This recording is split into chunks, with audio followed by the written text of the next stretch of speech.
Donc j'ai une bonne et une mauvaise nouvelle. On commence toujours par la mauvaise. La mauvaise, c'est qu'il est 4h30, donc on a une demi-heure de retard. La bonne, c'est que je vais renoncer à mon introduction pour rattraper un peu de temps. Ça se passera très bien comme ça. Et l'autre mauvaise nouvelle, c'est que compte tenu du... Il y a deux autres mauvaises et bonnes nouvelles. L'autre mauvaise nouvelle, c'est que comme on sera quand même un peu en retard, je vais demander aux différents intervenants de parler un peu plus court, sinon rapidement, que ce qu'ils avaient prévu et d'essayer de faire... Voilà, c'est peut-être pas forcément une mauvaise nouvelle. La bonne nouvelle, j'ai trouvé, c'est que en fait, le débat qui nous a précédés a d'une certaine manière introduit ce débat-là. Et de ce point de vue-là, je trouve que c'est, en particulier celui du dernier intervenant britannique, j'ai trouvé vraiment une excellente introduction à ce dont on va débattre aujourd'hui. Et ce dont on va débattre aujourd'hui, c'est pas tant ce qu'on a pu entendre précédemment durant le reste de la journée, mais qu'est-ce qu'on peut faire et comment faire, à la fois pour venir en aide aux Palestiniens et aussi pour mieux s'organiser et mieux résister aux pressions dont nous savons tous, que nous subissons tous à un degré ou à un autre, mais dont on sait que des moyens importants sont mis en œuvre pour nous faire taire, et ce que nous ne ferons pas. Je vais peut-être commencer en donnant la parole à Clémentine Autain, qui est députée de la 11e circonscription de Seine-Saint-Denis. Non, ça n'a pas l'air. Oui, c'est bon. Bonjour à toutes et tous. Je vais essayer d'être le plus brève possible. Donc, pour essayer de témoigner, c'est pas mal dit comme ça, des pressions que l'on subit en tant que personnalité politique quand on prend position tout simplement pour la paix dans cette région qui est malmenée depuis très longtemps. Et je voudrais d'abord commencer par... Et de comment faire pour y résister. Oui, tu vas voir, je ne parlais que de ça en fait. Alors ça commence justement, l'histoire de la résistance, c'est que moi je suis allée une fois sur place, donc il y a 8 ans, et il se trouve qu'à l'époque j'étais chroniqueuse sur France Culture. Et donc, comme je m'y étais rendue, on avait fait une visite avec vraiment... C'était au moment de la construction du mur. Donc moi, c'était la première fois que je découvrais... dans mon histoire politique, j'étais du côté des Palestiniens. Et bien sûr, pour une paix durable pour les Palestiniens et les Israéliens. Mais disons que de tradition, il y avait ce côté cause palestinienne. Mais je n'avais jamais vu cette réalité. Et c'est vrai que ça a été un choc de voir cette réalité. Et donc, comme je faisais ma chronique hebdomadaire sur France Culture, j'ai fait ma chronique sur place, par téléphone, en décrivant la situation que je venais de voir. Donc de façon très brute, hein, c'est-à-dire j'ai raconté les histoires de l'eau, les piscines d'un côté, ceux qui n'avaient pas l'eau, les checkpoints, et le moment où on en était de l'édification de ce mur et de la colonisation. Alors pour ne rien vous cacher, en plus j'étais enceinte, très très enceinte, donc j'avais beaucoup d'émotions dans la voix. Et donc c'est une chronique qui a été prise en direct, hein. France Culture n'était pas au courant du thème de ma chronique, ou en tout cas de la teneur de la chronique. Et c'est la première fois que j'ai subi la pression, parce que je suis rentrée en France, je suis revenue sur France Culture pour la chronique de la semaine d'après, et on m'a fait comprendre, et je dis bien on m'a fait comprendre, parce que je ne peux même pas dire exactement ce qu'il en a été, si ça a été une décision de la direction, comment ça s'est fait. Mais en tout cas, la pression m'est retombée sur les épaules et on m'a dit que, en gros, ça ne se faisait pas et qu'une deuxième chronique comme ça, j'allais prendre la porte. Donc je ne veux mettre en cause personne dans la hiérarchie parce que, encore une fois, ça ne m'a pas été notifié. C'est une pression qui n'est pas notifiée. C'est une pression qui est de l'ordre de l'ambiance, de ce que les uns et les autres m'ont dit, que quand même ça avait été extrêmement mal passée, cette chronique. Alors évidemment, cette chronique, dans le même temps qu'elle passe mal, dans la série On résiste, elle est passée et elle a eu une certaine audience relative. Hein. On est dans des sphères, mais c'est pour dire que c'est la première fois, en tout cas, que moi j'ai rencontré cette pression. Par la suite, c'est une pression qui est récurrente. Hein. Je veux dire, à chaque fois qu'on prend position là-dessus, on est taxé très très vite d'antisémitisme. Donc c'est vrai qu'au début, j'y prêtais pas particulièrement attention, mais c'est quelque chose qui vient, et avec les réseaux sociaux, c'est vrai que ça devient délirant. Hein. C'est-à-dire que sur les réseaux sociaux, en particulier, moi, je fais extrêmement attention pour régulièrement prendre position quand il y a en France des actes antisémites. Et dès que je fais un tweet ou quelque chose sur les réseaux sociaux pour condamner un acte antisémite, j'ai droit à une flopée de messages m'expliquant que comme moi je suis antisémite parce que je soutiens les Palestiniens, comment est-ce que je peux dénoncer un acte antisémite? Donc vous voyez, on est quand même dans quelque chose d'assez difficile en termes de pression. Donc moi je crois qu'il faut tenir bon quand une cause est juste et tenir bon en tenant évidemment tous les bouts. La dernière pression a été, j'avoue, plus remarquable, et Pascal en parlera sans doute tout à l'heure aussi, puisque nous avions prévu, il y a quelques mois, pour ma part, un deuxième voyage dans une délégation collective, et que cette délégation, qui était organisée pour ma part par l'AJPF, une association bien connue qui fait un travail de jumelage entre des villes en France et des villes en Cisjordanie, bon, c'est assez banal, et il y avait, à vrai dire, une centaine d'élus qui devaient donc se rendre sur place. Et dans l'ensemble, comme ça a été mêlé avec le réseau de soutien à Barghouti, était potentiellement prévu une visite ou quelque chose pour exprimer un soutien à Barghouti. Et là, c'est là qu'on voit que le niveau de pression n'a plus rien à voir avec avant, parce que le gouvernement israélien n'est plus tout à fait le même qu'avant, si j'ose dire. Et donc là, on est face à un gouvernement d'extrême droite, avec des méthodes autoritaires, et qui a énoncé publiquement, par le biais de son ministre, une sorte d'interdiction de venir à mon encontre et à l'encontre des députés de la France Insoumise. On était 4, de Pascal Durand, d'autres députés aussi communistes. Et donc là, carrément, un communiqué est tombé et on nous a expliqué que nous n'étions pas les amis d'Israël, que nous n'avions pas, enfin qu'on nous déconseillait de prendre l'avion, et un message très, très violent. Donc en France, la pression a été évidemment forte et compliquée. Et c'est là où maintenant on est face à de nouveaux enjeux, je trouve, avec ce gouvernement qui est un gouvernement d'extrême droite autoritaire, parce que la question est de savoir qu'est-ce qu'on fait. Donc on en a d'abord appelé aux autorités françaises, les ministres, non mais oui, pour dire bon, qu'est-ce qu'on fait. Enfin c'est quand même incroyable. C'est un problème politique, diplomatique. Enfin c'est ahurissant que des parlementaires français, je suis députée de la République française et je ne pourrais pas me rendre sur le territoire d'Israël parce que quoi. Enfin, c'est incroyable. Donc, ça a été difficile, un moment difficile aussi pour savoir comment tenir la pression. Et je crois qu'à ce moment-là, mais il faudrait qu'on... Bon, c'est l'objet de discussions stratégiques, à mon avis, à venir, c'est qu'on n'a pas encore la stratégie qui permet de lutter dans ce contexte particulier. Et on a renoncé à ce voyage parce qu'on était nombreux, parce que je ne sais pas comment tout ça se serait... Et que ça a été une décision collective de ne pas y aller. Mais je ne sais pas si ne pas y aller, ça ne peut pas être une réponse durable. De ne pas y aller. Vous vous rendez compte comment on tire la pression, vous voyez, si c'est de dire, bon, bah, écoutez, ok, on n'y va pas, vous voyez, ça ne peut pas fonctionner. Mais en même temps, si ce n'est pas préparé, pas anticipé, qu'on se retrouve avec une division de la délégation sur place, enfin, il y a plein de problèmes qui se posent, et on a été, à vrai dire, vraiment pris de court. En France, à l'Assemblée nationale, il faut savoir que nous avons un député des Français de l'étranger qui s'appelle Meyer Habib. Voilà. Je vois qu'il est bien connu des services ici. Et comme il siège à la Commission des Affaires étrangères et que je siège à la Commission des Affaires étrangères, je dois reconnaître que de temps en temps, nous avons quelques échanges pour le moins houleux, et qu'en plus, à tout sujet, il ramène la question d'Israël et des Palestiniens. C'est absolument surréaliste, vous pouvez être sur autre chose, et il arrive, il met cette question. Donc évidemment, à chaque fois qu'il la met, moi je réponds, et ça devient un petit peu compliqué. Donc on s'est écharpé à plusieurs reprises, et notamment sur le fait que Marwan Barghouti n'est pas un prisonnier politique, et comment je peux dire ça, et donc je défends un terroriste. Donc ça donne des passes, et que de toute façon je suis une antisémite notoire, etc., etc. Donc c'est une pression, mais je dirais bon, qui est soutenable. C'est une pression qui est soutenable, mais qui fait quand même partie du débat politique dans lequel on se trouve aujourd'hui. Et donc cette pression, je l'ai également vécue puisque je suis allée. Donc on essaye de tenir. On a fait une vidéo avec ma collègue Elsa Fossillon au moment où Trump a pris position sur la question de Jérusalem. On a été extrêmement choqués. On a fait très vite une vidéo. C'est une vidéo qui a été virale, qui a pas mal fonctionné, en centaines de milliers de vues sur les réseaux sociaux. Donc la résistance, elle se fait aussi par le biais d'un rapport de force sur les réseaux sociaux, etc. Moi, je suis élue d'un territoire très populaire, en Seine-Saint-Denis, donc en banlieue parisienne, où cette question est particulièrement présente.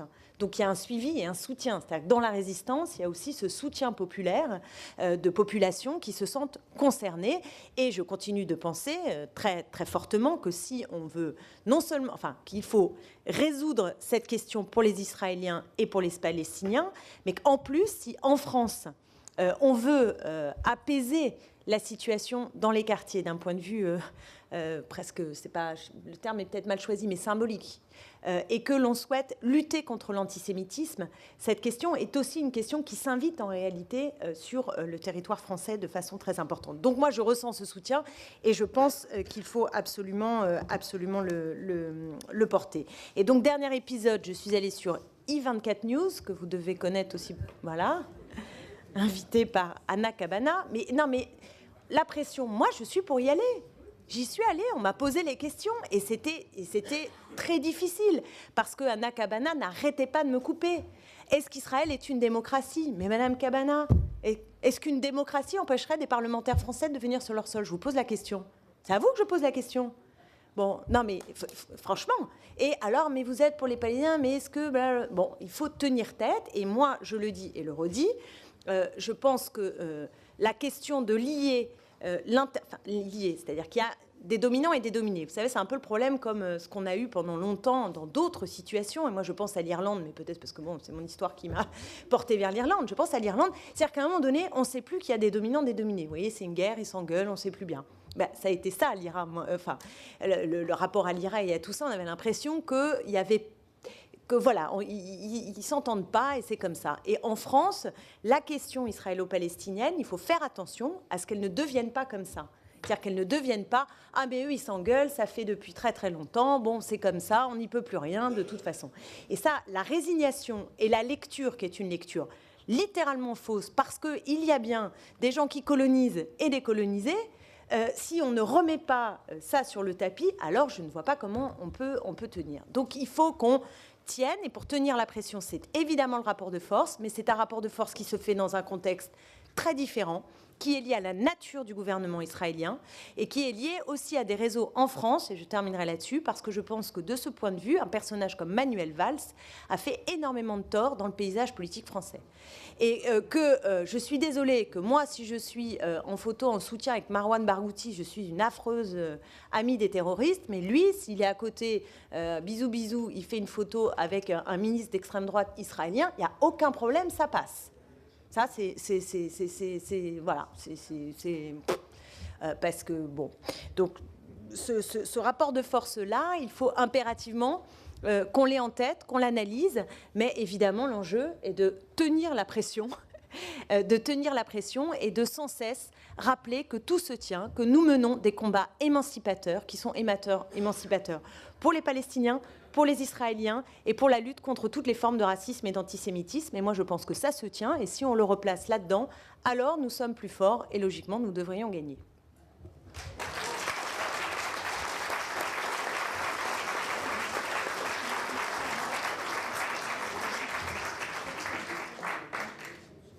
Ivar Ekland, si vous voulez bien. Je rappelle juste que Ivar Ekland est ancien président de l'Université Paris-Dauphine. Bonjour. Bonjour. Bien. Bon, un mot personnel peut-être, tout le monde l'a dit, mais disons, la cause, ce qu'on peut appeler la cause palestinienne ou le problème Israël-Palestine, c'est quelque chose qui vous pèse psychologiquement.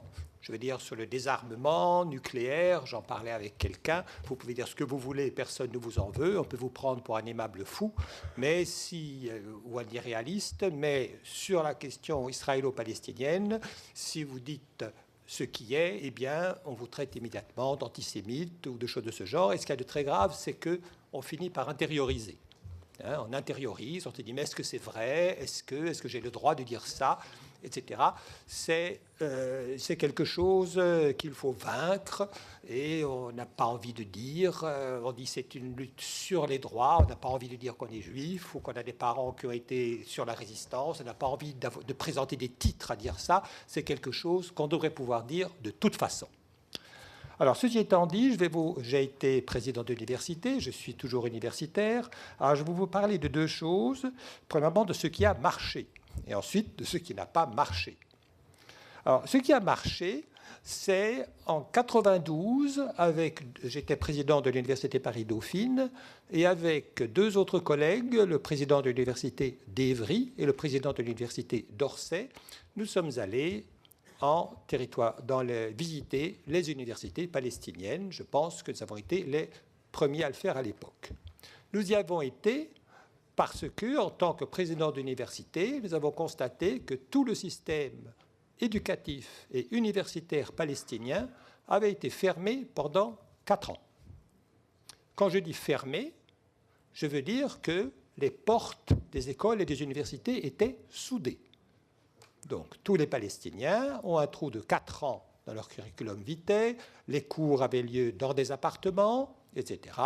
Alors, on est allé trouver le ministère des Affaires étrangères, on leur a dit que la conférence des présidents nous envoyait. On a été trouver la conférence des présidents d'université, on a dit que le ministère des Affaires étrangères nous envoyait, donc personne n'a rien compris. On y est allé, et c'est très bien tombé, parce que c'était juste avant les accords d'Oslo, et à ce moment-là, le président de la République, c'était François Mitterrand, et il s'attendait, au moment des accords d'Oslo, à un grand développement de la Palestine, et la France a voulu investir pour former les élites palestiniennes. Il y a donc eu des bourses, il y a eu des tas de choses, et ce qui a marché, vous m'entendez? Ce qui a marché, c'est la coopération avec les universités palestiniennes. La première question qui s'est posée, c'est on va faire une coopération tripartite. On va mettre un partenaire français, un partenaire israélien, un partenaire palestinien. Bon, comme les Palestiniens ne pouvaient pas circuler, aller en Israël, hein, bon, ils pouvaient y aller à l'époque, hein, mais il fallait qu'ils soient là après 10 heures et qu'ils partent à 5 heures. Hein, sans ça, bon.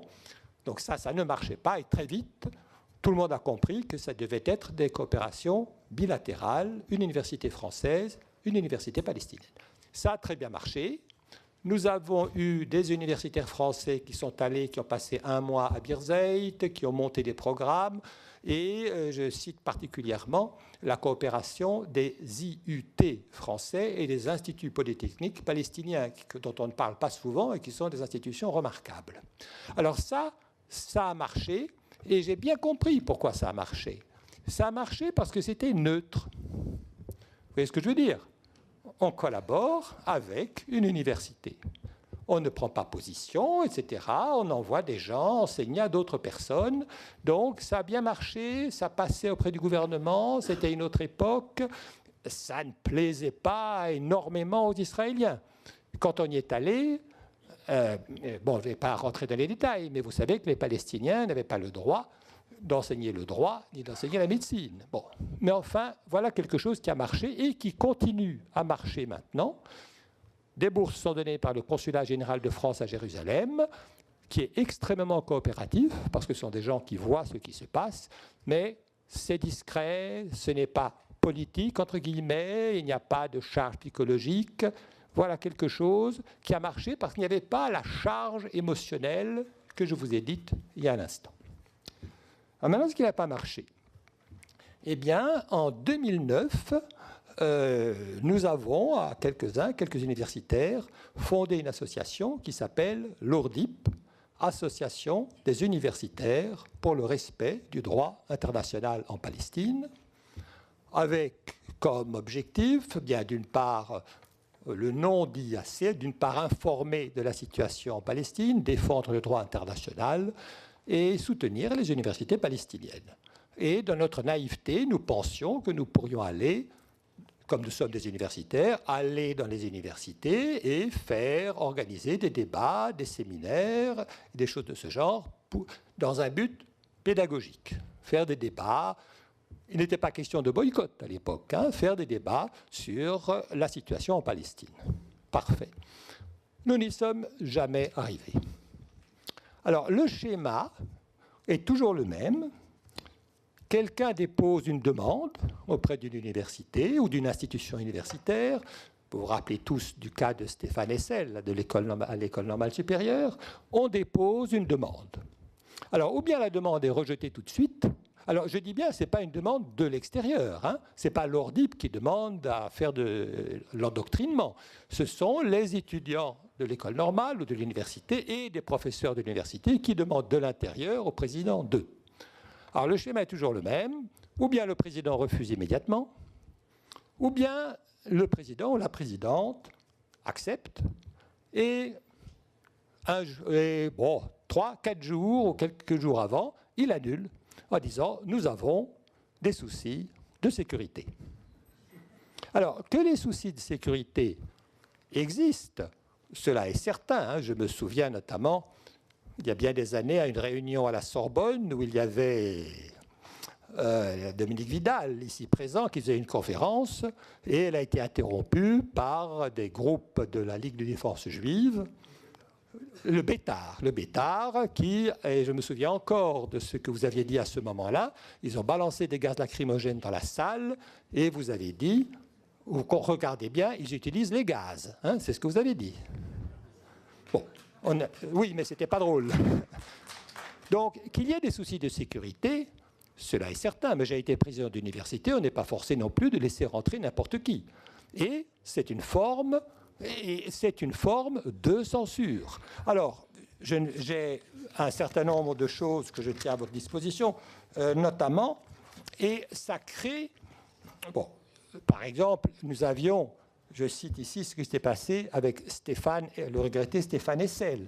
Il était prévu, on ne parlait pas de boycott, il était prévu d'avoir Stéphane Hessel, Lila Chaïd, deux Israéliens très connus qui sont Warshawski et Nourit Peled. Il y avait Elisabeth Guigou, ancien ministre de la Justice, et il y avait Hurel, qui était le secrétaire général du syndicat de la magistrature. Bon, on ne peut pas dire que... Bon. Et ça a été... la directrice de l'école normale supérieure est allée au tribunal administratif. Les enseignants de l'école normale, pas nous, hein, c'était 2 enseignants de l'école normale et les étudiants sont allés au tribunal administratif pour faire autoriser la réunion. Le tribunal administratif leur a donné raison, mais le jour même, ça allait en référer au Conseil d'État, hein, et le Conseil d'État a donné tort au tribunal administratif. Et ensuite, sur le site du CRIF, le président Prasquier remerciait, j'ai copié ça, remercie Valérie Pécresse ainsi que le rectorat de l'Académie de Paris que nous avons contacté en urgence et qui ont réagi sans ambiguïté. Bien, ça s'appelle des pressions. On a fait un bon meeting au Panthéon. Ouais, alors ça s'est soldé, si vous voulez, par le fait... Oui. Ça s'est soldé par le fait qu'il y avait 1000 personnes sur la place du Panthéon, par un froid de canard. Vous n'étiez pas là avec quelques députés, des gens comme ça. Mais je veux dire, ce n'est pas normal. Je veux dire, on aurait... Bon, alors, dans le même ordre d'idée de Florilège, en 2010, la même chose nous est refusée par Paris 6. Là, j'ai écrit personnellement au président. Alors, la réponse vaut son pesant de cacahuètes. Monsieur le Président, j'écrivais en tant que président de l'ORDIP, cher ami, parce qu'on se connaît bien, l'université Pierre et Marie Curie s'interdit l'intervention de personnes extérieures au campus dans ses locaux sur des sujets politiques, syndicaux ou religieux, afin de maintenir la continuité de nos missions dans la sécurité. Je pense que si j'avais voulu organiser une réunion sur le Brexit, je n'aurais pas eu ce problème. Hein. Bien, alors, écoutez, ça veut dire que si nous n'y sommes pas arrivés. Alors, on y arrive, il y a des instituts d'études, on y arrive dans certains cas. Je rends hommage ici à l'école pratique des hautes études qui ont des séminaires sur la Palestine, et là, on le fait dans le cadre d'un séminaire, le public n'est pas admis, etc., etc. Mais nous ne sommes jamais arrivés à faire une conférence, je ne dis pas une conférence grand public, mais une conférence pour les étudiants dans une université, quel que soit le sujet. Bien. Alors, qu'est-ce qu'on fait avec ça? Eh bien, on change de tactique, on essaye de faire autre chose. Alors, qu'est-ce qu'on fait? Il va. 2 minutes, c'est d'accord. Alors, on intervient auprès de l'Union. Alors, ce qu'on fait, on essaie d'intervenir auprès de l'Union européenne. Bon.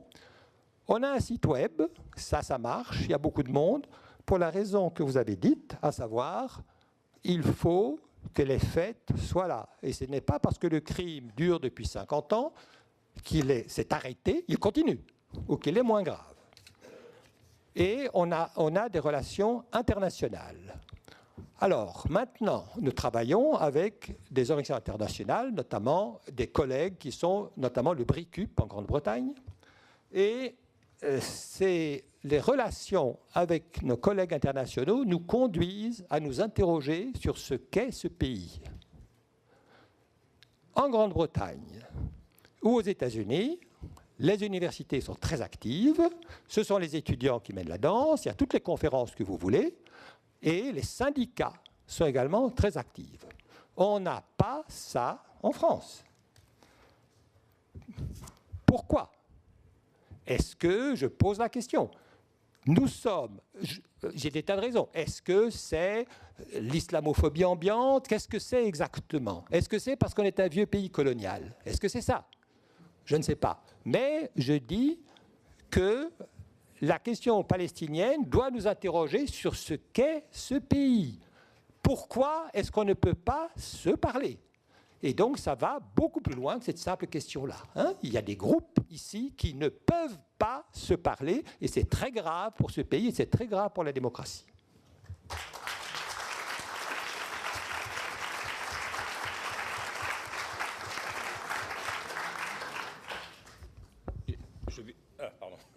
Je vais demander à René Lemignot, qui est coprésidente du MRAP, de prendre la suite. Alors, sur les pressions et les menaces, le MRAP a été à 3 reprises, enfin les vitrines du MRAP ont été à 3 reprises explosées, avec la signature LDJ, en fonction, évidemment, de nos positions par rapport à la Palestine, à tel point que l'assurance nous a obligés à mettre des grilles de protection, sinon ils ne nous remboursaient plus. Bien évidemment, nous avons, comme d'autres militants, reçu des menaces de mort.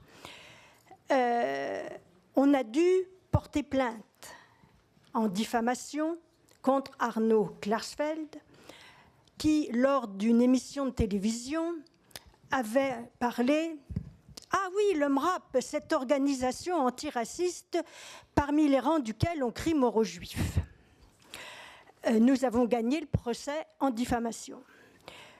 Il s'agissait d'une certaine manifestation où effectivement ces slogans avaient été criés, mais où les organisateurs de la manifestation, c'était juste après la provocation de l'esplanade des mosquées, avaient arrêté la manifestation pour laisser un vide sanitaire en quelque sorte, et le soir même, la manif arrivait à République, le soir même, Pierre Mérat, qui était notre avocat, avait immédiatement déposé plainte. Mais c'est pour dire ce qui risque de nous arriver à chacun d'entre nous. Le MRAP, qui a quand même une histoire, puisqu'il est issu du MNCR, créé en 1942 pour sauver des enfants juifs de la déportation, et a été créé officiellement ensuite. Parmi ses fondateurs, beaucoup de juifs rescapés, de juifs résistants, rescapés des camps de la mort, dont Charles Palan. C'est dire que cette accusation d'antisémitisme nous est particulièrement douloureuse. Alors, au congrès de 1977, le MRAP a changé de nom. De Mouvement contre le racisme, l'antisémitisme et pour la paix, il est devenu Mouvement contre le racisme et pour garder le sigle et la dimension paix et pour l'amitié entre les peuples. Bien évidemment, tous nos détracteurs nous accusent. Ah ben vous voyez bien, ils ont laissé tomber le combat contre l'antisémitisme. Alors qu'en réalité, ce changement de nom est au nom de l'universalisme que nous défendons, de refuser toute hiérarchisation du racisme en citant un ou en mettant un, quel qu'il soit, en lumière. Et c'est bien cet universalisme qui s'applique aussi quand nous défendons le droit du peuple palestinien. C'est le droit des peuples inscrit dans la Charte des Nations Unies. C'est en fonction de cette Charte des Nations Unies que nous défendons le droit des Palestiniens. Alors, pour en revenir au débat d'aujourd'hui et à comment faire par rapport aux pressions, je crois que la meilleure riposte, c'est à chaque fois de marteler un certain nombre de vérités. Ce qui se passe en Palestine n'est pas une guerre entre Arabes et Juifs. C'est une guerre coloniale menée par la quatrième puissance du monde, la quatrième puissance militaire, contre le peuple palestinien. Marteler ça, c'est évidemment rompre la dimension « ah oui, mais arabes, juifs, vous choisissez les Arabes au détriment des Juifs, etc. etc. » Non, c'est une guerre coloniale. Ça, il faut le répéter sans arrêt. Il faut aussi répéter sans arrêt ce qui a été fait toute la journée, le traitement différent qui est fait à Israël. Là, ça fait 15 jours, depuis 15 jours, je manifeste contre l'intervention en Turquie à Afrin. Quand nous crions dans les rues et en Syrie, et je l'ai crié moi-même, Erdogan assassin, il ne viendrait à personne l'idée de nous traiter d'islamophobes, parce qu'après tout Erdogan est musulman, ou de nous accuser de xénophobie à l'égard du peuple turc. Donc, s'il n'y a pas cette ambiguïté, pourquoi existe-t-elle par rapport à Israël? Montrer à chaque fois ce deux poids, deux mesures, cette spécificité à l'égard d'Israël contribue aussi à faire avancer le combat. Il y a aussi cette notion de colonialisme. Le 15 février 2017, Macron avait déclaré à une télévision algérienne, je le cite, « La colonisation est un crime contre l'humanité ». Entièrement d'accord avec Macron pour une fois. Mais entièrement d'accord à condition que cela soit vrai pour tous les colonisateurs. Si on retient les propos d'Emmanuel Macron et si dénoncer la colonisation, c'est dénoncer un crime contre l'humanité, alors dénoncer la politique de l'État d'Israël, c'est dénoncer un crime contre l'humanité. Et en quoi cela serait-il de l'antisémitisme? C'est vraiment que quelque chose ne tourne pas rond. Je crois qu'il y a aussi quelque chose de très important.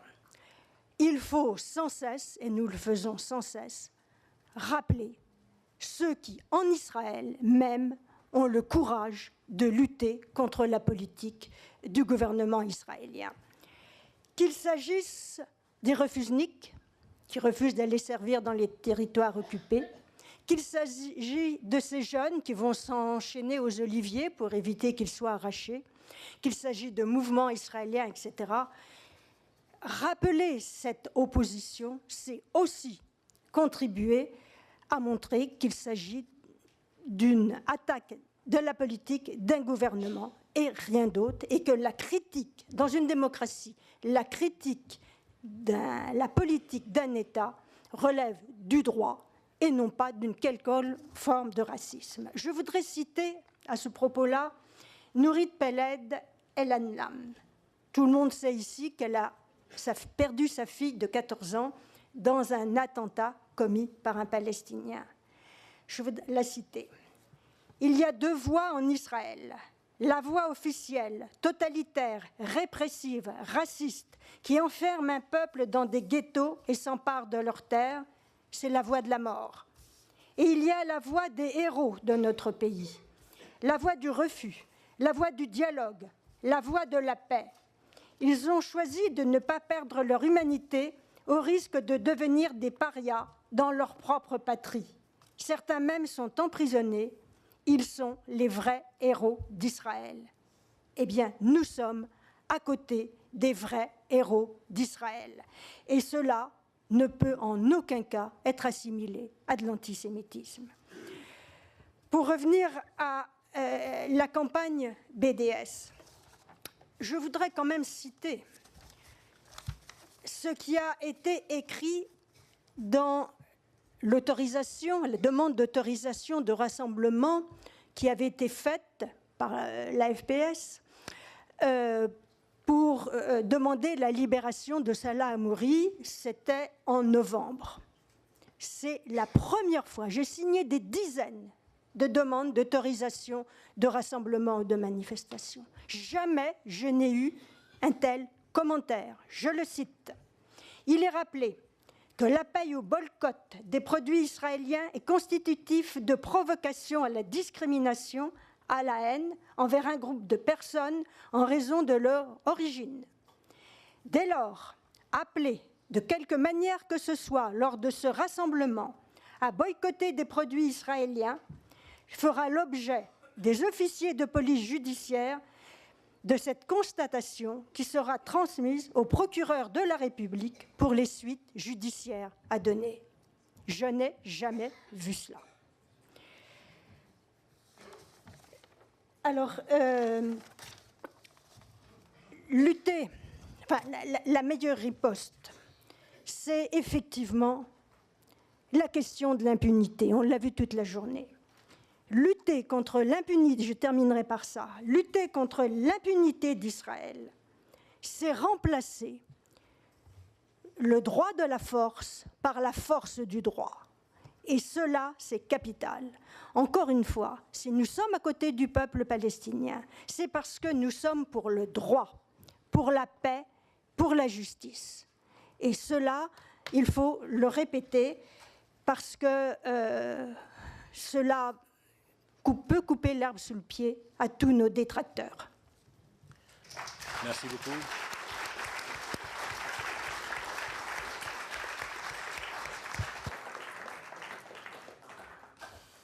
Et je vais donner la parole à Alain Bosc. Alain Bosc est membre du bureau de la plateforme française des ONG pour la Palestine et il y est au nom de la CIMAD. Merci. Je vais être le plus court possible.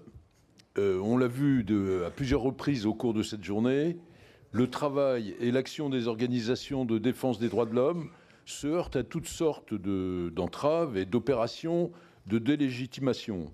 C'est une tendance qui va en s'aggravant et qui s'est traduite par de nombreuses mesures, en Israël en particulier, avec l'adoption de la loi sur la transparence des ONG de juillet 2016 et la publication d'une liste de 20 ONG internationales désormais interdites d'entrer en Israël. Cette liste noire est en réalité la suite logique d'une loi adoptée le 6 mars 2017 par la Knesset interdisant l'entrée du territoire à toute personne ayant, je cite, sciemment lancé un appel public à boycotter l'État d'Israël ou s'est engagé à prendre part à un tel boycott. L'instauration de ce climat de chasse aux sorcières n'est bien sûr pas le fruit du hasard. Les premiers à en subir les conséquences sont les ONG palestiniennes qui sont la cible de multiples menaces et pressions de toutes sortes, ainsi que d'attaques à leur image, comme c'est le cas de Halak. Et Shawan Jabarin le sait bien, ça. Les ONG israéliennes de défense des droits de l'homme sont une autre cible. Derrière ces campagnes de diffamation et de menaces, on trouve des groupes proches des sphères politiques d'extrême droite, comme Meir Amit, Im Tirtzu ou Adkan. Mais il y a une organisation qui joue un rôle important aussi bien en Israël qu'au niveau international, c'est NGO Monitor. Ça a été mentionné aussi tout à l'heure. Si elle affirme promouvoir la transparence des ONG en matière de défense des droits de l'homme, NGO Monitor défend en réalité les positions du gouvernement israélien en délégitimant toutes les ONG qui dénoncent l'occupation israélienne dans le monde entier. Elle n'aurait aucun lien avec un quelconque gouvernement, mais son fondateur était consultant pour le cabinet du Premier ministre israélien. Elle gagne en influence auprès des institutions, faisant notamment pression sur les gouvernements afin qu'ils retirent leur financement de ces organisations. Sa rhétorique diffamatoire reprend toujours les mêmes éléments. lien supposé des responsables d'ONG et militants avec des organisations terroristes ou encore avec le mouvement BDS. Elle dit elle-même coopérer avec plusieurs ministres israéliens. Il est clair, par exemple, que son influence a joué un rôle au moment de l'adoption de la loi sur la transparence financière des ONG. Si NGO Monitor affirme ne rien recevoir de l'État israélien, elle bénéficie cependant d'importants financements provenant de fonds privés et aussi de ce fameux fonds pour lutter contre la délégitimation de l'État d'Israël, abondé à 50% par l'État et le reste par des fonds privés. Ces moyens importants lui ont permis de développer à l'international. L'organisation a ouvert des bureaux à Bruxelles, dans plusieurs pays de l'Union européenne, à Washington et auprès de l'ONU. Elle se vante, par exemple, d'être pour quelque chose dans la non-publication de la liste des sociétés qui ont des intérêts dans les colonies. De même qu'elle est intervenue aux Pays-Bas lors de l'adoption d'une loi qui interdit aux ONG qui prônent le terrorisme, c'est-à-dire par exemple le BDS, de recevoir des subsides de l'État. Une initiative similaire est en cours en Suisse. Une petite visite sur le site internet de NGO Monitor est instructive. On y voit le fonctionnement à sens unique de sa propagande. Attaque aux personnes, insinuations, rapprochements hasardeux, à la limite de la diffamation, tout est utilisé pour nuire à la réputation d'organisations ou d'individus, en ciblant en particulier les sources de financement provenant des États ou de l'Union européenne. C'est le cas en France avec l'AFD, l'Agence française de développement, qui représente le ministère des Affaires étrangères et qui subit de multiples pressions. On en a de nombreux signes. Il faut donc être conscient de cet environnement et de ces menaces et souligner encore une fois l'importance du rôle de nos organisations en matière de défense des droits de l'homme et d'éducation au développement et à la paix. Voilà, c'est tout.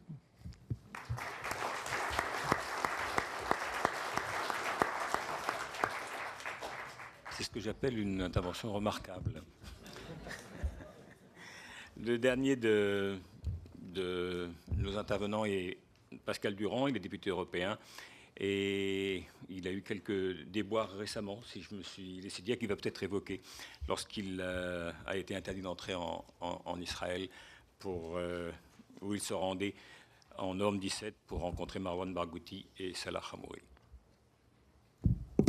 Merci beaucoup. Ouais, je ne suis pas là pour parler de moi et quelque part que j'ai été avec Clémentine et d'autres. Interdit d'entrer en Israël est simplement douloureux pour tous ceux qui y vivent. Parce que si on en arrive dans un État à interdire à des députés nationaux, mais à des députés européens, et je rappelle que l'Union européenne est le plus grand partenaire économique de l'État d'Israël. Donc si on en arrive à nous interdire, nous, à entrer dans le territoire israélien, ça en dit long sur la souffrance et sur les persécutions que subissent ceux qui, au quotidien, essayent de maintenir la flamme de la paix au milieu de gens qui ne crient qu'à la guerre. Souvent, je repense à Jaurès et je me dis que sa situation en 1913 devait ressembler quelque peu à ceux qui essayent en Israël de porter un langage de raison, un langage d'humanité, un langage de paix, quel que soit le côté duquel ils parlent. Et moi je pense, puisque la question c'est comment organiser la résistance, je pense qu'entre nous ici on ne va pas perdre trop de temps, on est globalement d'accord sur le constat. Le constat est qu'on est en train, et je le dis aussi en pensant à nos frères et à nos sœurs palestiniennes et palestiniens qui vivent là-bas et à tous ceux qui en Israël défendent la paix, on est en train de perdre ce combat. La réalité, il ne faut pas qu'on se la cache, c'est que d'autres conflits sont venus écarter le conflit israélo-palestinien de la une des médias. Et que la Syrie, l'Afghanistan, le Yémen, tous ces pays où des centaines de milliers de gens souffrent et qu'on n'a pas le droit, nous, d'oublier, on fait passer par le jeu des médias, par le jeu de... on veut toujours être sur la dernière information, on fait passer question palestinienne au second rang. Et évidemment, le gouvernement de M. Netanyahou, mais d'autres avant lui, on en profitait pour appuyer encore et encore la pression sur une population qui se sent abandonnée. On a parlé tout à l'heure de la manière dont dans d'autres pays on pouvait aider la cause palestinienne. Moi, je voudrais juste qu'on regarde au niveau de l'Europe et au niveau de la France, parce que la question, c'est pas simplement de constater, c'est effectivement, et c'est la deuxième partie de la question dans votre débat, comment résister et surtout comment faire en sorte que des millions de gens souffrent moins demain. C'est ça la raison, et je suis persuadé qu'on partage tous ici. Nos engagements, qu'ils soient associatifs, qu'ils soient politiques, ils ont été déterminés par le fait qu'on a vocation à aider ceux qui souffrent sur cette terre. Et il y a plusieurs types de réponses. Moi, je pense qu'il a été dit tout à l'heure quelque chose qui est extrêmement juste. Israël se considère comme un État hors du droit et hors du temps. Israël, pour une partie de sa classe dirigeante, ne souhaite pas rendre de compte à la communauté internationale, dont il doit pourtant l'existence. Parce que ça a été dit, ça a été répété, c'est l'ONU qui a créé l'État d'Israël. C'est pas Dieu, c'est pas un prophète quelconque, c'est pas une opération du Saint-Esprit, quelle au demeurant, beaucoup de choses à dire, mais c'est la communauté internationale qui a créé cet État. Et cet État s'affranchit de rendre des comptes à la communauté internationale. Et pour des raisons qu'on pourrait examiner, on a sûrement des réponses peut-être différentes, qui peuvent être convergentes. La communauté internationale, pour le moment, laisse Israël impuni sur ces violations du droit international. Eh bien, la première des réponses que nous devons faire, c'est de répondre à un état de non-droit, et ça a été dit clairement, et je le répète, nous devons répondre à un état de non-droit par la défense de l'état de droit. Et la défense de l'état de droit, elle passe par... Et c'est ça qui fait peur à Israël. C'est ça qui fait peur à Israël. Pas simplement les manifestations, etc. C'est le fait qu'on leur rappelle, par exemple, que l'accord d'association qui lie l'Union européenne à l'État d'Israël prévoit en son article 2, l'accord d'association prévoit en son article 2 qu'il peut être suspendu en cas de violation par le co-contractant des règles de droit humain. Et nous n'arriverons pas à gagner sur la question de la sécurité. Nous avons, à ce stade, perdu le combat sur la sécurité. À chaque fois qu'on parle des bombes israéliennes sur des populations civiles, on nous répond requête, droit à la survie, etc., etc. Ce combat-là est un combat que nous n'arrivons pas à gagner. En revanche, le fait de dire que la population palestinienne est privée de l'accès à l'eau, qu'elle est privée à l'accès à des médicaments, à la santé, qu'elle est privée effectivement au droit de l'éducation, ça c'est attentatoire aux droits humains. Et là on ne peut rien nous opposer. On ne peut pas nous opposer sécurité. Le fait de priver un enfant ou une personne âgée d'eau n'a jamais été une réponse à un problème sécuritaire. C'est juste une saloperie qui fait et qui n'a qu'une seule vocation, à essayer de faire souffrir, pour les faire partir de leur terre, les populations palestiniennes. Parce qu'on compare souvent à la question de l'Afrique du Sud, la réalité c'est que ça se rapproche beaucoup plus de la situation qui a été faite aux Indiens d'Amérique au moment de la conquête du Far West. Le but c'est de priver les Palestiniens de leur terre, de leur eau, de leur histoire. C'est de les faire partir. C'est ça que veut le gouvernement israélien, puisqu'il veut coloniser, ça a été dit, ces terres, mais il veut pouvoir les coloniser tranquillement. Tranquillement. Et pour les coloniser tranquillement, il faut faire partir les populations civiles qui y résistent et qui essayent de tenir ces terres. Et donc, nous, notre rôle, et c'est en tout cas, moi, ce que j'essaye de faire, et effectivement, ça nous est reproché, ça nous est attaqué, je me fais insulter, je me fais... Vous savez, juste une parenthèse, mais il se trouve que quand j'ai pris la parole, il n'y a pas très longtemps au Parlement européen, pour demander qu'Israël indemnise l'Union européenne pour toutes les destructions des infrastructures que nous finançons et qui sont des infrastructures de paix. des infrastructures qui aident les ONG, les médecins, qui permettent tout simplement parfois d'avoir des citernes. Je ne parle même pas des écoles. Et j'ai eu, en même temps, j'ai eu un appel du Fatah qui m'a appelé et qui m'a dit « Bravo pour votre courage de parler au Parlement européen. Et pardon, mais je veux dire, dans quel monde vit-on où moi, tranquillement installé à Bruxelles, au Parlement européen, dans une démocratie, on peut commenter la démocratie européenne, c'est un autre sujet, on n'est pas là pour ça aujourd'hui, mais on est dans un état de droit et la population palestinienne et ceux qui la représentent se sentent tellement abandonnés, tellement persécutés, qu'ils reconnaissent du courage à quelqu'un qui vient tout simplement dénoncer une réalité objective. Israël détruit des infrastructures payées par l'Union européenne, des infrastructures de paix civile. Et c'est moi qui serais courageux de le dire. Mais c'est plutôt ceux qui regardent ailleurs qui devraient avoir honte. C'est-à-dire que tous ceux qui n'ont que le mot dignité, droits de l'homme, solidarité, valeurs européennes, défense, etc., ces gens-là, quand on parle de la question des Palestiniens, ils regardent ailleurs. Eh bien, c'est effectivement la réponse que nous pouvons apporter. Parce que là-dessus, nous sommes inattaquables. C'est de dire qu'il y a des règles de droit et que ces règles de droit s'imposent à tous les États qui sont membres de la communauté internationale. Et donc, Israël doit être dénoncé comme un État qui, en l'état, sous ce gouvernement-là, et sa majorité de droite et d'extrême droite, est un État qui ne respecte pas le droit international ni les accords qui le lient à l'Union européenne. Et moi, je continuerai à m'élever pour dire que l'accord de l'Union européenne avec Israël doit être suspendu tant qu'Israël continuera sa politique de colonisation, tant qu'Israël expropriera de leurs terres des populations civiles palestiniennes, tant qu'Israël partagera l'eau à raison des 4/5 pour des colonies qui, au demeurant, font de la culture d'exportation, qui ne profitent même pas aux populations locales, et 1/5, quand tout va bien, aux populations palestiniennes elles-mêmes. Tant que cette situation durera,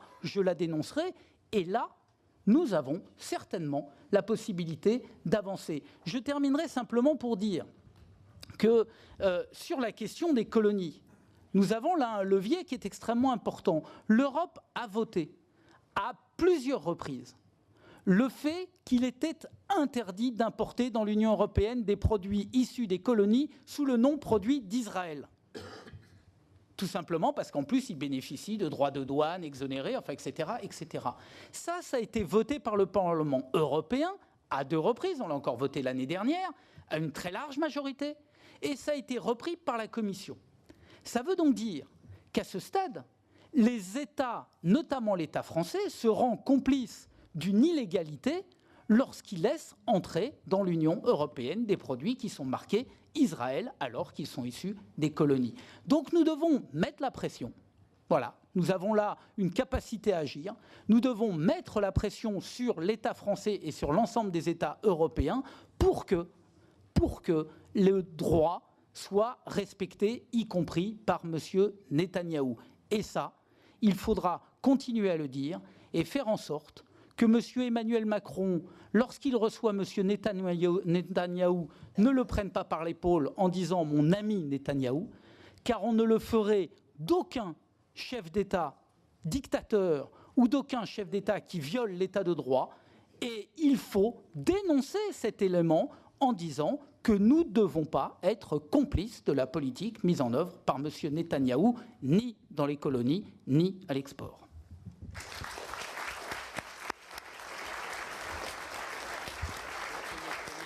Très bien, c'est bien, c'est très bien. Avant qu'on poursuive, j'ai une question aux organisateurs. Est-ce qu'on a 10 minutes? On a 10 minutes? 8. Oui, alors, il y aura 1 ou 2 questions. Je peux juste lancer, non pas une question, mais une idée, et ensuite je laisse la salle parler. Je vais dire quel est un peu mon bilan de 50 ans d'observation de tout ça comme observateur. Je pense que c'est vrai en Israël, c'est vrai, évidemment, ça n'est pas le cas des Palestiniens, parce que c'est eux qui subissent la colonisation, mais en Israël, aux États-Unis, la plupart des jeunes que je connais, et je dis de manière exprès les jeunes, parce que je pense que c'est la question que nous devons nous poser. comment faire venir les jeunes, comment les mobiliser eux. Eh bien, je pense que la plupart des jeunes qui se mobilisent ne se mobilisent pas sur un fond politique. Ce n'est pas la question de savoir s'il y a un État ou s'il y a deux États, ils y pensent, mais ce n'est pas ça qui les mobilise. Ils se mobilisent fondamentalement sur un point de vue moral. Ce qui va les mobiliser, ça n'est pas de donner des listes de terres qui sont confisquées, ça n'est pas de donner des listes de victimes quotidiennes, c'est les terres qui sont confisquées. C'est ça, c'est l'eau, les puits qui sont bouchés dans la vallée du Jourdain. C'est ça qui mobilise les jeunes. Je vais prendre un exemple, et donc ça veut dire que ce sont les questions de droits humains et de droits démocratiques qui sont les questions qui aujourd'hui mobilisent sur ce conflit. Et donc, je vais prendre juste un exemple, qui est une initiative qui a eu lieu il y a 3-4 mois aux États-Unis. Il y a eu 100 personnalités, il y avait des juifs, il y avait des non-juifs, qui ont écrit, voilà, certains d'entre nous sommes des partisans avérés de BDS. D'autres sont très profondément hostiles à l'idée du boycott de l'État d'Israël. Mais nous sommes tous d'accord pour dire qu'il n'est pas imaginable une seule seconde de mettre hors la loi un appel au boycott. C'est le fondement des droits démocratiques qui est en jeu. Évidemment, on est aux États-Unis. Aux États-Unis, vous avez le premier amendement, c'est-à-dire que l'expression d'une opinion ne peut pas être réprimée. Mais je pense qu'on a là un exemple de levier possible vis-à-vis de la jeunesse. C'est-à-dire la défense des droits démocratiques et des droits humains me semble essentielle dans la possibilité de reconquérir une forme de mobilisation parmi les jeunes. Voilà, j'ai un peu trop parlé, donc je vais laisser la parole à la salle d'abord, pour savoir s'il y a... On va prendre 2 questions, on va essayer. C'est 3 témoignages complémentaires et qu'on n'a pas trop le temps de repartir. Ou alors que Vous voulez dire pas de réponse, c'est ça? Ça dépend si vraiment ça appelle réponse. Bon, on va voir. Si ça appelle réponse, on les donnera très courtes. D'autant que Clémentine voulait absolument rajouter une phrase qu'elle a oublié de dire. Donc voilà. Allez, 1 minute chacun. Alors, qui sont les 3? Bon, je transforme ma question pour qu'il n'y ait pas de réponse, en fait. Voilà. Qu'il n'y ait pas de réponse. Voilà,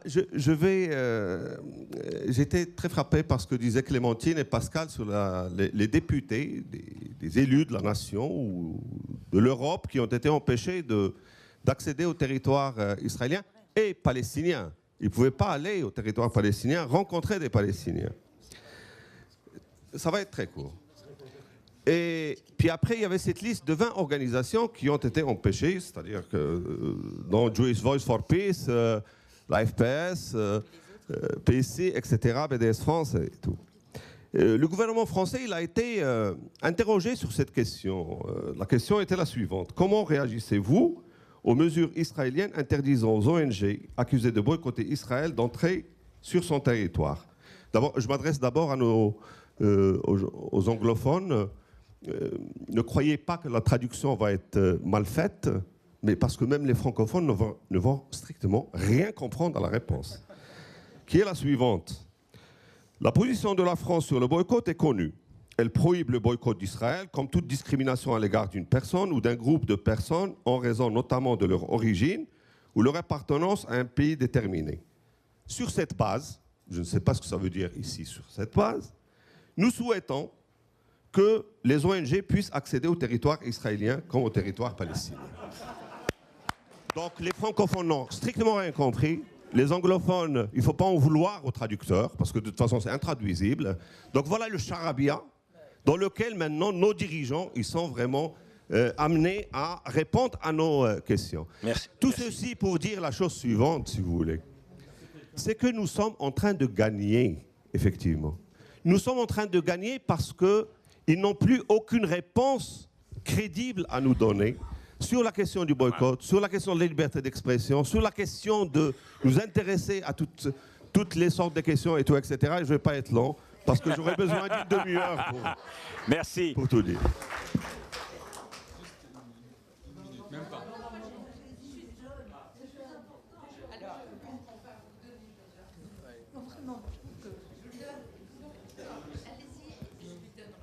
Bon, très bien. Non, ce que je voulais dire, c'est que la question qu'on se pose entre gens de bonne compagnie qui se rencontrent régulièrement et qui connaissons le problème à peu près. C'est que peut-on faire aujourd'hui? Alors, y a-t-il une opportunité avec Trump et ses prises de position? Peut-être que l'Europe a un rôle à jouer actuellement dans cette espèce de no man's land dans lequel on se trouve. Par exemple, Trump s'en prend actuellement aux organisations des Nations Unies. Il s'en prend à l'UNESCO, il s'en prend à l'UNRWA, ce qui est tragique pour Gaza notamment. Et c'est peut-être le moment pour nous d'avoir une action un peu nouvelle vis-à-vis de nos gouvernements, ou de donner à nos gouvernements une opportunité de jouer quelque chose de nouveau. Ce qui peut être joué de nouveau, c'est que véritablement, sous une pression peut-être de la société civile, mais qui évidemment s'est organisée, une pression très forte auprès de nos gouvernements pour dire maintenant l'Europe doit prendre ce problème en main et changer complètement de braquet. Si on continue à se raconter nos histoires sympathiques, ça ne mène nulle part. Merci. Ce n'est pas une question comme ça évite le temps long. J'aimerais juste vous dire quelque chose. J'ai interviewé un haut fonctionnaire de la Commission européenne concernant la question de la destruction des constructions fondées par l'Union européenne. Et il m'a dit très clairement, écoutez, à partir du moment qu'on donne de l'argent, où on construit quelque chose, ça devient une propriété palestinienne. Autrement dit, ce n'est pas à l'Union européenne de réclamer une compensation. Voilà, merci.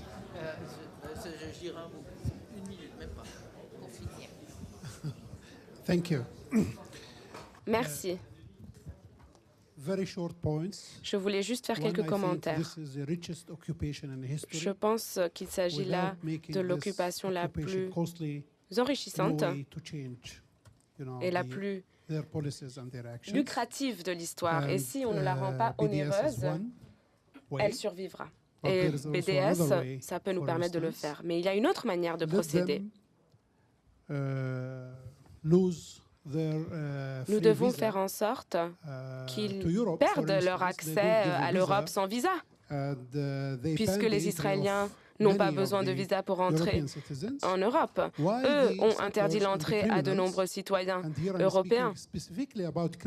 Et là, je parle de personnes qui commettent des crimes et ça donne à des activités illégales. Comment se fait-il qu'eux sont exonérés de visa pour se rendre en Europe ou en France? Et je pense que là-dessus, on peut faire quelque chose. Un autre élément qui est important, je pense qu'il est important de s'appuyer sur les travaux académiques sur l'apartheid et sur le colonialisme, afin de faire le plaidoyer auprès des représentants élus. Et je pense qu'il s'agit de travaux très importants. Il s'agit du travail Beyond Occupation, aller au-delà de l'occupation. C'est un ouvrage, un travail très important, produit par plusieurs chercheurs universitaires. Dernier point. Je pense qu'il faut encourager tout le monde à se rendre en Palestine, les députés et autres. Nous devons organiser ces voyages. C'est très important. Il faut pouvoir voir les choses, et vraiment se rendre compte de la réalité. Et je pense que c'est ainsi qu'on peut vraiment poser la question du pourquoi. Comment se fait-il et faire évoluer l'opinion publique israélienne? Et si on ne fait pas évoluer cette opinion publique, eh bien Netanyahou va encore une fois remporter les élections. Et donc, en tant qu'Israéliens, tout va bien, et nous, ce que nous faisons, c'est accepter implicitement ce qui se fait, tacitement ce qui se fait. Donc il faut pouvoir faire basculer et évoluer l'opinion publique israélienne. Et bien sûr, c'est par des actions qu'on le fait. Il n'y a pas d'autre manière de procéder. Merci. S'il y a encore droit à une question, il y en a une là, mais extrêmement rapide, vraiment. Oui, très rapidement. Moi, j'ai appris récemment, dans une conférence quelconque, je ne sais plus très bien laquelle, que de jeunes Français juifs vont faire un service militaire en Israël. Oui. Bien, je suppose que ça veut dire qu'ils sont binationaux, par définition. Oui. Ça doit aussi exister pour d'autres jeunes binationaux d'un autre pays. Non. Voilà, j'ai une réponse, voilà. Avec plus d'explications peut-être. Il y a un accord, il y a une convention qui a été signée en 1956 entre la France et Israël. C'était sous Guy Mollet. Sous quelle base? Pour quel motif, disons? Quelle raison C'était l'époque où on préparait la guerre de Suez, autant que je me souvienne.